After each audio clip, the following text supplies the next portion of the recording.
Notícia, bagunça, colorido, informação, música, leitura, filme, arte. Na Jovem Pan, Zoeira Cultural, com Felipe Moura Brasil, Carlos Andreasa e o Vinheteiro.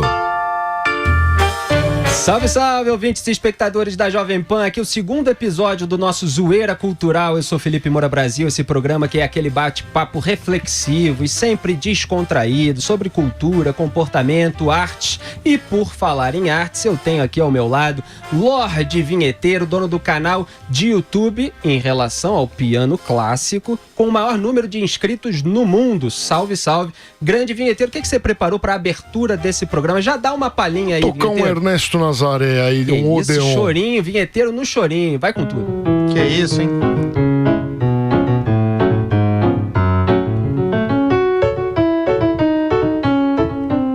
Esqueci o resto. Mas tá bom. Esse é o Vinheteiro tocando o chorinho, Ernesto Nazaré. Essa música que foi letrada pelo Vinícius de Moraes.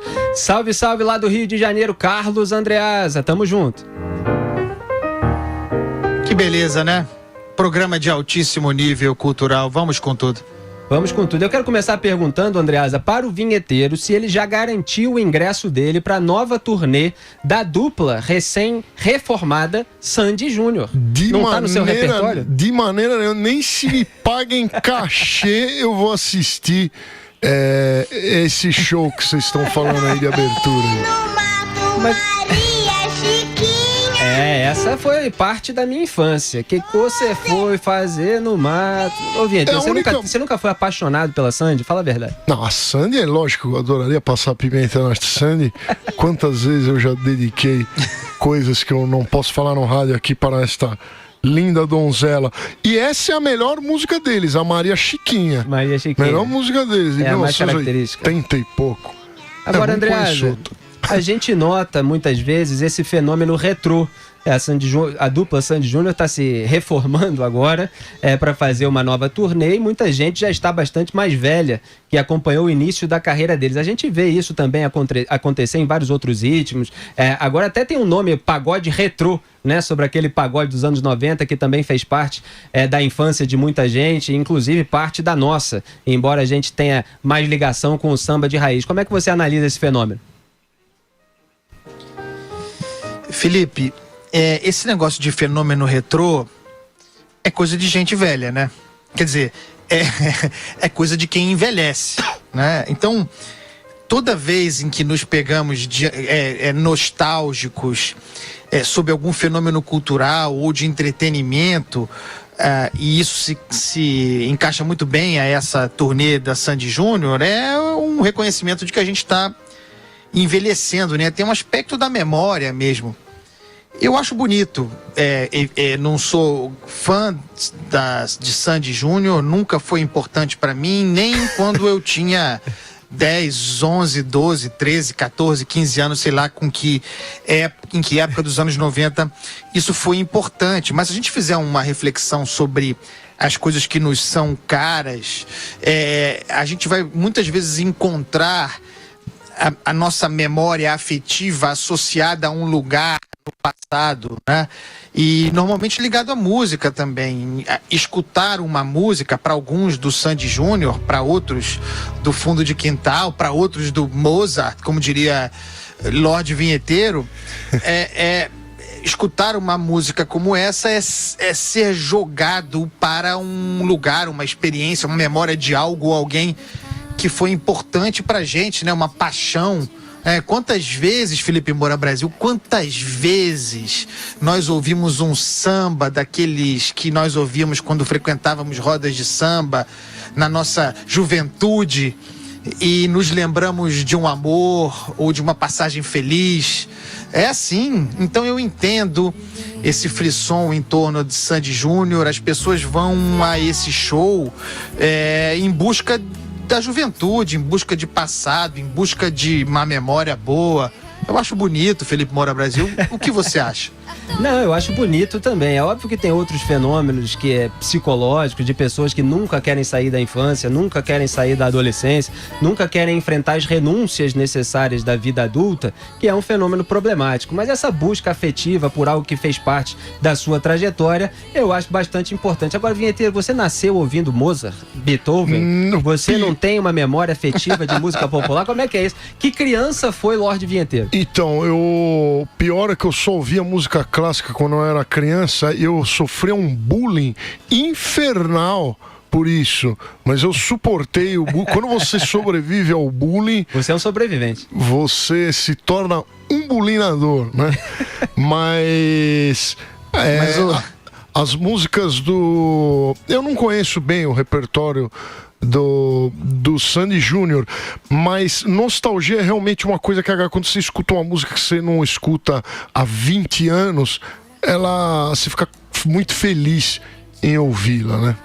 Exatamente. Esse assunto, André, me lembrou a declaração da Xuxa outro dia, que ela falou que envelhecer em frente às câmeras é muito difícil, queria que o público aceitasse o envelhecimento dela. E ela falou, as pessoas querem que eu tenha 20 anos para sempre. E não dá, né, Andreas? A pessoa precisa envelhecer. E ela diz que não é adepta de botox, dessas plásticas todas. Tem o pessoal aí que quer manter a juventude eterna, acaba ficando com aquela cara de Calbi, de Ângela Maria, né, Andreas? Mas com todas as vênias, a Xuxa, foi uma boa entrevista dela, ela tentou se manter jovem enquanto foi possível disfarçar, né, Felipe? Quando não deu mais, aí agora ela reconheceu... Exatamente. Eu sou um fã do envelhecimento. Eu gosto de dizer que eu nasci velho, que eu já estava pronto, portanto maravilhoso como eu sou, com tudo que eu tenho, inclusive cabelo branco e barba. E ouvindo o Vinheteiro falar sobre essas coisas da infância e bullying, porque por ele ter ouvido desde sempre música clássica, a gente também precisa fazer uma reflexão sobre a nossa juventude e o que a gente ouvia, Felipe, porque nós gostávamos de samba mesmo, numa época em que a gente ia ao show do Zeca Pagodinho no Teatro Rival, em que havia 20 pessoas, em que era possível falar com o sujeito, né? E os nossos amigos não compreendiam esse nosso gosto, de modo que também, em certo sentido, a gente sofria bullying cultural. Com certeza. Anos depois, como sempre, isso sempre acontece com a gente, ficaria comprovado que nós estávamos certos, né? Todo mundo passaria a gostar do que a gente gostava visionários, 20 anos antes. Isso acontece sempre. É como sempre, né, Felipe Moura Brasil?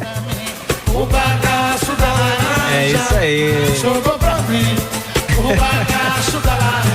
A gente gostava de samba antes de virar modinha, antes daquelas gravações de CDs ao vivo que fizeram muito sucesso e acabaram enchendo os bolsos de vários sambistas também.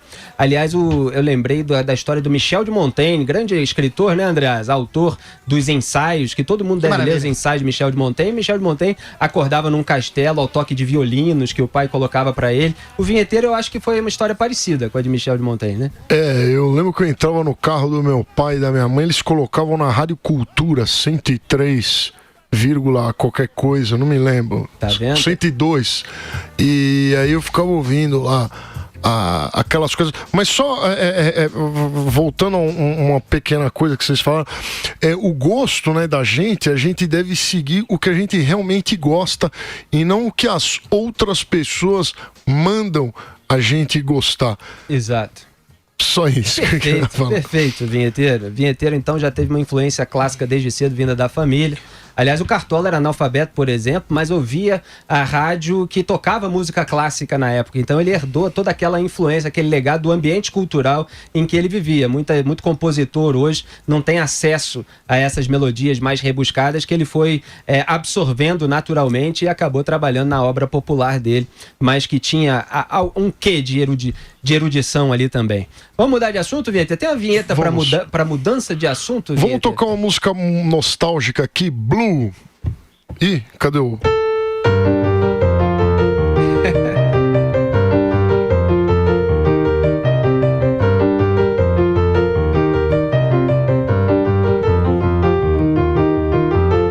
Lembra disso? Que beleza, anos 90. Anos 90? 99, 2000... programa em ritmo de revival, de nostalgia. Maravilha. Vamos falar então da visita do rapper americano. Eu não sei nem pronunciar o nome dele. Você sabe, Vinheteiro? Wiz Khalifa. É isso mesmo? É assim que se chama ele? Wiz Khalifa, eu nunca ouvi. Pra gente não importa. É o que menos importa nesse programa é a pronúncia de um rapper internacional. Pode chamar de canalha, de idiota. Ele foi à Colômbia e despertou a revolta dos colombianos, principalmente pela internet, evidentemente, que é o lugar onde se manifesta toda essa revolta hoje em dia, né? Isso porque o artista postou fotos nas redes sociais que representariam tributos ao narcotraficante Pablo Escobar, aquele da série Narcos, que ele foi interpretado pelo Wagner Moura, do recente filme Escobar, a Traição, em que ele foi interpretado pelo Javier Bardem, que tinha no elenco a Penélope Cruz no papel de amante, a jornalista, da qual o Javier Bardem foi amante. Então o Khalifa estava no local para se apresentar em um festival de Medellín, que é a cidade base daquele cartel de drogas comandado pelo Escobar nos anos 80 e 90.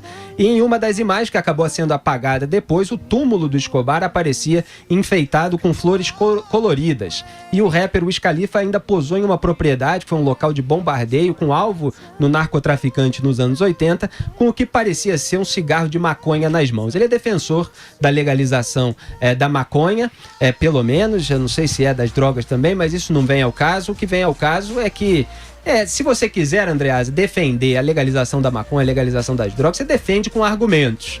Agora o sujeito chega num país lá, sei lá, foi fazer show, o que ele foi fazer lá, e homenageia um terrorista, um assassino, um psicopata como o Pablo Escobar. É bom lembrar, aliás, esse ano vai fazer 30 anos, em novembro, que o Pablo Escobar explodiu um avião. Isso aparece tanto na série como no filme. Na série aparece mais diretamente, né? O sujeito que ele manda pra dentro do avião para explodir o avião sem o cara saber. E no filme aparece indiretamente a jornalista que é amante dele, fica vendo um burburinho no aeroporto e são as pessoas preocupadas com aquilo. Mas vai fazer 30 anos em novembro que uma bomba derrubou um Boeing 727 da Avianca que sobrevoava o município de Soacha, matando todos os 107 ocupantes. E, se eu não me engano, matou ainda 3 pessoas em solo. E o alvo do Escobar era o candidato a presidente César Gaviria, que não estava no voo. Então, esse sujeito que fazia as tremendas maldades, a gente pode entrar em outras mais adiante, o sujeito chega lá na Colômbia e homenageia o cara. E a Colômbia hoje está ainda tentando lidar com todos os desdobramentos, com todos os efeitos dos males que ele causou, seja na situação econômica, seja na situação social. E aí, Carlos Andreasa? O sujeito é um imbecil perfeito, né? O imbecil completo. E tem aquela que é algo comum em certa parcela da comunidade artística universal, muito vigorosa no Brasil, que confunde atos de rebeldia com associação ao crime, ou com a ideia de crime. É evidente que isso decorre de ignorância, de falta de cultura, de profundo desconhecimento histórico. Imagine um vagabundo como esse chegar em Medellín, epicentro da atividade criminosa do sujeito, do Escobar, e fazer uma exaltação, como essa, porque é isso que ele fez. E é o que você disse, Felipe. Uma coisa é o sujeito, a meu ver, completamente equivocado, ninguém me convence disso, ninguém me convencerá, defender a legalização do consumo de maconha ou da cocaína. Bote o nariz dele onde ele quiser, mas a legalização não vai resolver problema nenhum, tanto mais num continente como o nosso. Mas essa é uma outra questão. Outra coisa é exaltar um narcotraficante como esse, assassino, cujo legado a Colômbia ainda agora, só agora talvez, consegue tirar a cabeça, consegue respirar, se reorganizar, voltar a ter um ambiente minimamente democrata, porque o país, as instituições daquele país foram profundamente tomadas, carcomidas por gente como Pablo Escobar. Então, é duro porque um cara como esse, um canalha artista, influencia os jovens, influencia a garotada, né? Uma atitude rebelde, espúria, ultrapassada. Então, a gente tem que chamar um canalha de canalha quando o canalha se apresenta como tal. Exatamente, e foi isso que fez, aliás, Andreas, o prefeito de Medellín, Federico Gutiérrez. É bom ver político que tem firmeza hoje na Colômbia, porque na época do Pablo Escobar também titubearam muito para lidar com ele. E esse prefeito prefeito disse: esse canalha, em vez de trazer flores para Pablo Escobar, deveria ter trazido flores para as vítimas da violência nesta cidade. Foi o que ele falou lá em entrevista à mídia local. Vinheteiro, você tem opinião sobre o assunto, Vinheteiro?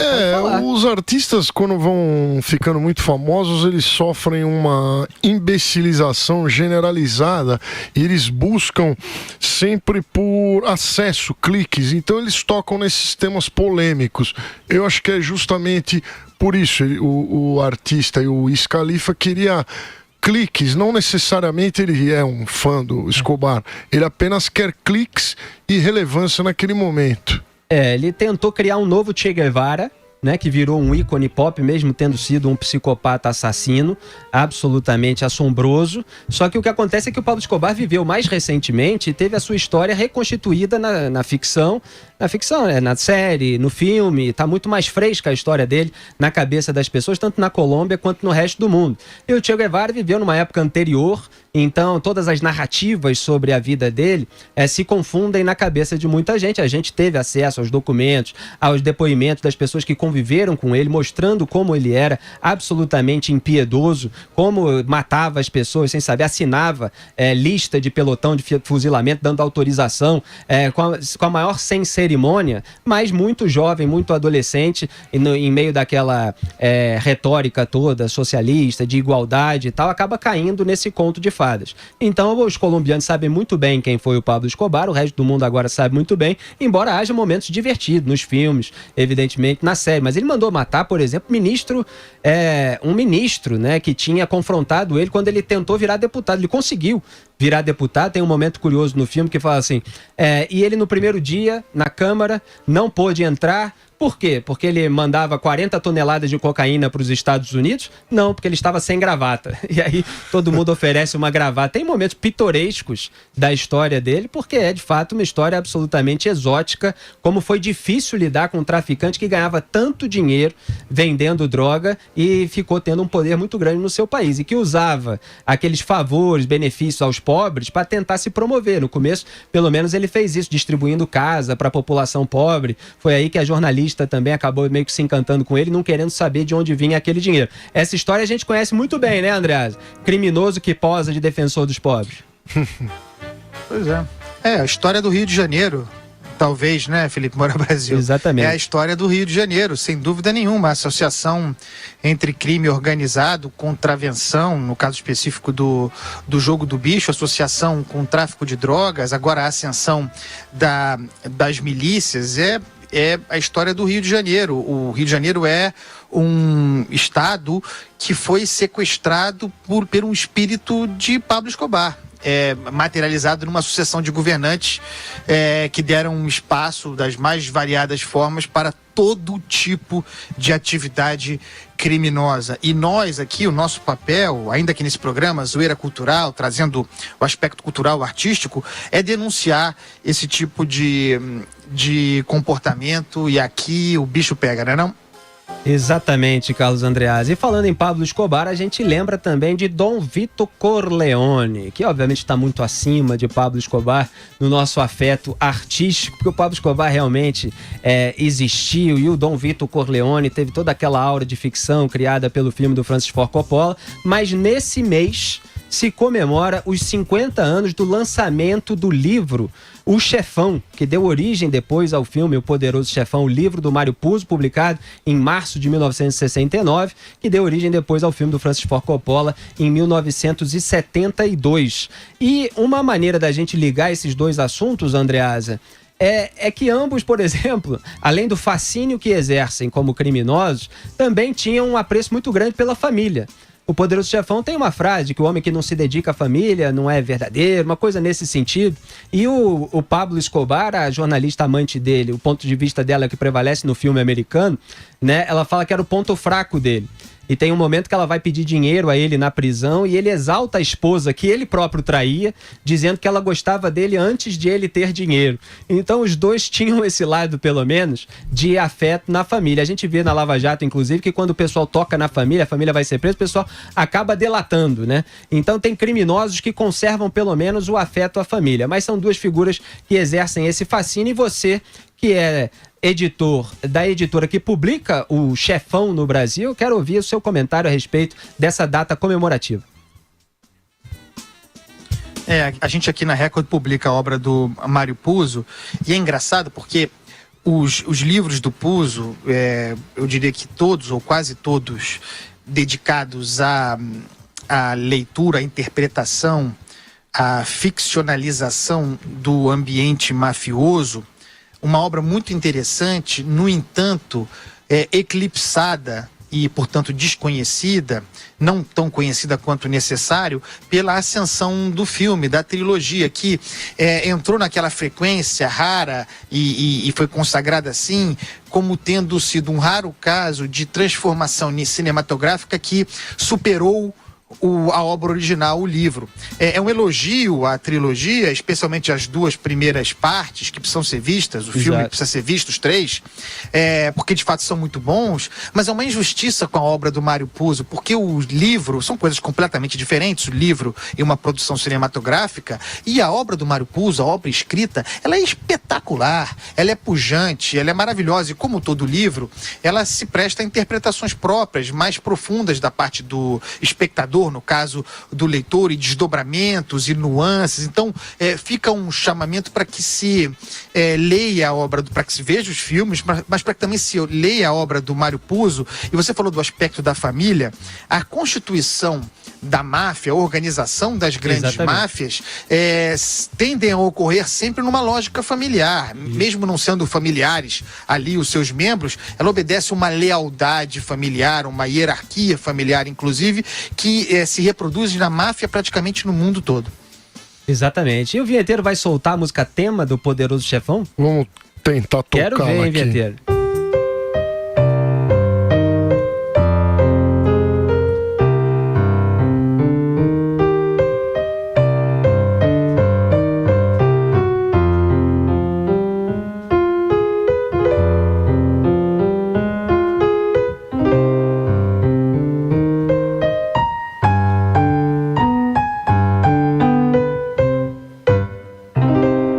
Que beleza, vinheteiro. Grande momento aqui no Zoeira Cultural, vinheteiro tocando essa...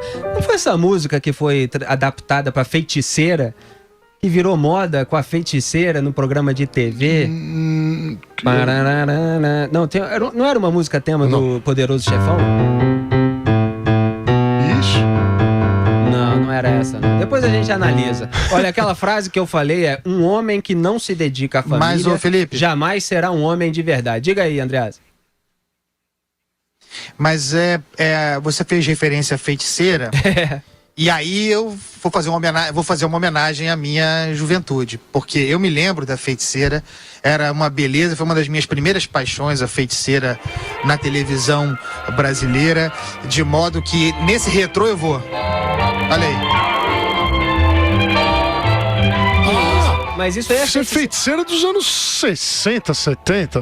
Tá errado, a produção tá alcoolizada. A produção é o Reginaldo lá no bastidor, entendeu? Que tá falando da geração dele. Tô falando daquela mulher, a Joana Prado, que virou feiticeira. Loira que tinha Playboy, linda, que era maravilhosa. Apareceu depilando os pelos pubianos. Fala, Andreasa, fala.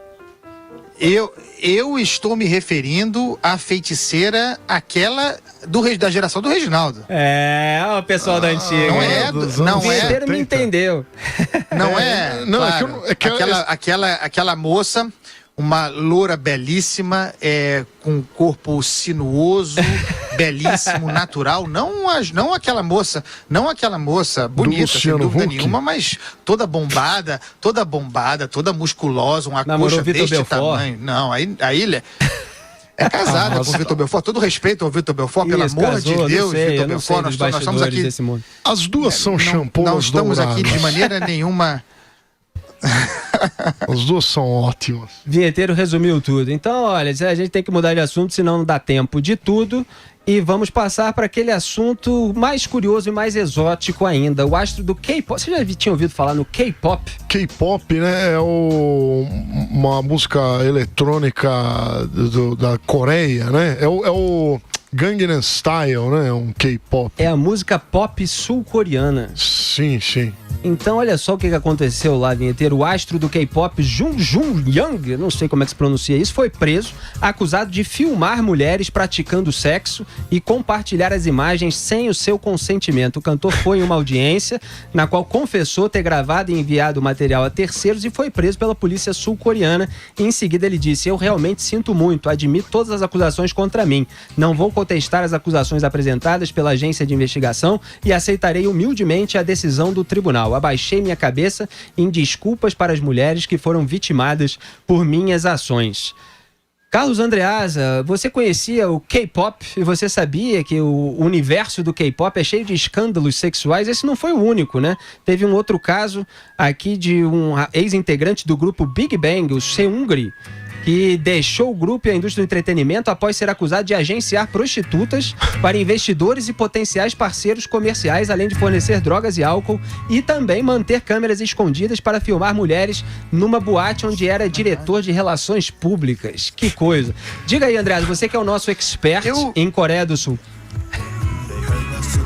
Não, eu realmente tenho muita dificuldade. Isso não é um fenômeno sul-coreano, né? Claro, um fenômeno mundial. Talvez a Coreia do Norte esteja poupada por falta de tecnologia à altura. Eu não entendo, sinceramente, como uma pessoa, como um indivíduo, em qualquer lugar do mundo, se fotografe ou se filme nu, pelado, tanto mais em atividade sexual, tanto mais, desculpa a expressão, trepando, né? Eu realmente não consigo entender alguém que aciona um dispositivo para se filmar num ato como esse grau de exposição. As pessoas fazem isso conscientemente e depois, ou por sempre uma falha técnica, teve uma falha técnica, mandei sem querer ou de propósito, em vingança, isso nunca acaba bem. Nunca acaba bem. De modo que vai aqui um conselho para os nossos ouvintes, espectadores brasileiros e sul-coreanos, que nós temos audiência na Coreia do Sul, como todo mundo sabe. Crescente. Não se filmem. Transem. Por favor, transem muito. Um dos problemas da humanidade hoje é falta de sexo. Então, portanto, façam sexo, mas não filmem. Ninguém está interessado nisso. Vocês geralmente são pessoas feias. Ninguém quer ver vocês transando, entendeu? Existe produção bem feita para quem quer ver filme de sacanagem. Está disponível. Depois o vinheteiro pode dar umas dicas aí para vocês. Obrigado. Exatamente o que eu ia perguntar para o vinheteiro. Será que tem algum problema com a internet sul-coreana? Porque lá na Coreia do Norte a gente sabe que tudo é uma ditadura, lá o pessoal não tem acesso a tudo. Mas será que na Coreia do Sul está faltando acesso a todo esse material que você conhece tão bem, vinheteiro, na internet, para o cara botar câmera escondida em boate para ver mulher desconhecida nua? Então, em primeiro lugar, pela foto dos dois japoneses que eu vi ali, aqueles caras não me enganam não, que eles têm um bumbum guloso, esses japoneses aí não gostam de mina não. Mas se eles fotografaram e filmaram, que eu fui no Japão, na Coreia eu não fui, no Japão tinha enormes sex shops que eram prédios inteiros de 60 andares cheios de pornografia e parece que lá é proibido mostrar os genitais, né, na pornografia. Então eu acho que o cara resolveu fazer produzir a própria pornografia filmando as donzelas que estavam ali em algum ambiente que ele viu. Era no banheiro? Como é que era? Elas em ato sexual? É difícil filmar alguém em ato sexual, porque na hora que você vai apontar a câmera... Tinha um que filmou os atos sexuais com pelo menos 10 parceiras, e esse último do qual eu falei mantinha câmeras escondidas para filmar mulheres numa boate, da qual ele era diretor. Então são dois casos distintos.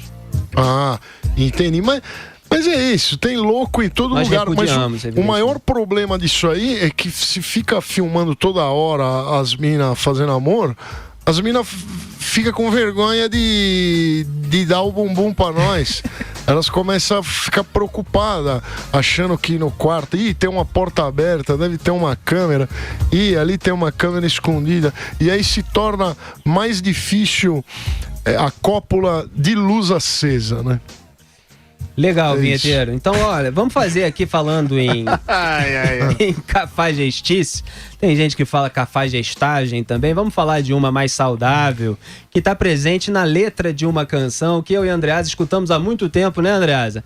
Logo agora, de autoria de Jorge Aragão e João Batista de Alcântara. Essa música foi gravada pelo Jorge Aragão, grande sucesso. Foi gravada pelo Emílio Santiago também, saudoso. Solta uma palhinha aí, Reginaldo. Se não fez amor com você, faço eu. É assim que termina. Se não fez amor com você, faço eu. Mas eu analiso aqui a letra. Olha só, vinheteiro. Então, a mulher tá acompanhada numa festinha e tal, ela sorri pro cara. Aí o cara que acompanha a mulher vai embora e esse cara para quem ela sorriu chega perto dela.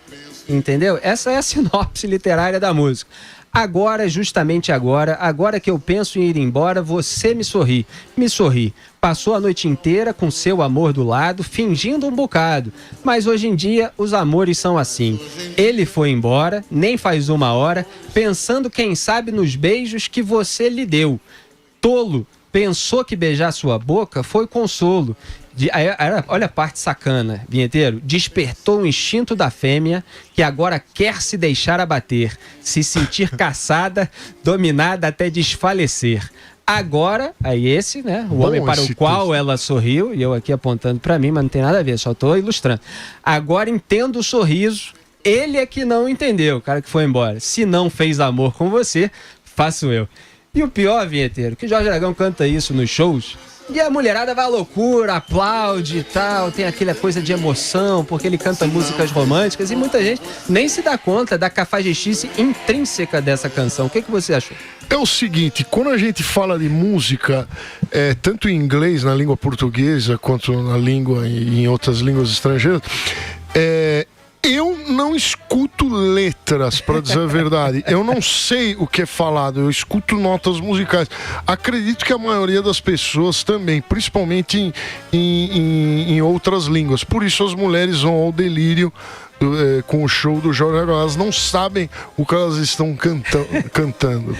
Fala aí, Andreasa, sua análise.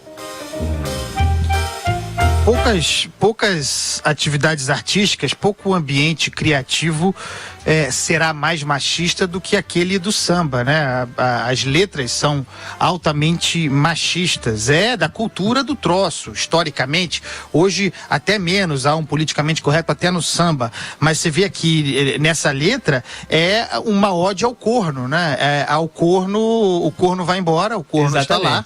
Porque é disso que se trata, com a sua mulher, vamos supor que num show, numa festa, em alguma coisa, ele vai embora, dá um beijo na boca da sua mulher, imaginando haver resolvido o problema, um beijo de afeto que resolveria a carência ou o desejo. No entanto, ao ir embora, esta mulher olha para o outro e o beijo que o seu marido, seu namorado deu, que ele pensara ser consolo, na verdade desperta o instinto da fêmea para que se entregue ao outro, aquele para o qual olhou imediatamente. Que maravilhoso. E é o seguinte, e no samba, né, os casais dançam juntinhos, né? E provavelmente na dança, a mulher dançando com o seu marido, olhando para o outro, enquanto ouve a música. É uma beleza. É uma beleza, meu caro Andreasa. E o que eu ia comentar a respeito disso também, meu caro vinheteiro, me lembra aí, por favor. A traição, né? Essas músicas são do Rio de Janeiro, né? Eu acho que lá no Rio de Janeiro assim que esse rapaz não ouviu o conselho do Martinho da Vila, que ele cantava assim: quem tiver mulher bonita, traga presa na corrente. Eu também já tive a minha, mas perdi no samba quente. Tá vendo? Não pode deixar a mulher sozinha no samba, não, vinheteiro. Esse programa não vai ter terceira edição. O movimento feminista vai derrubar esse programa. Igual aquela frase. A gente tá retratando o que o samba diz, não é o que a gente diz. A gente tá brincando em cima disso. Igual aquela frase que eu adoro: mulher muito gata é igual melancia. Ninguém consegue comer sozinho. E assim termina mais um episódio, o segundo episódio de Zoeira Cultural, aqui onde a gente faz esse bate-papo reflexivo e descontraído sobre temas como cultura, arte, comportamento. Eu, Felipe Moura Brasil, com Carlos Andreasa lá do Rio de Janeiro e aqui do meu lado no estúdio, meu caçulinha, Lorde Vinheteiro, que vai dar um fechamento aí. Vai lá, Vinheteiro. Um pouquinho Solta de o som. Mozart.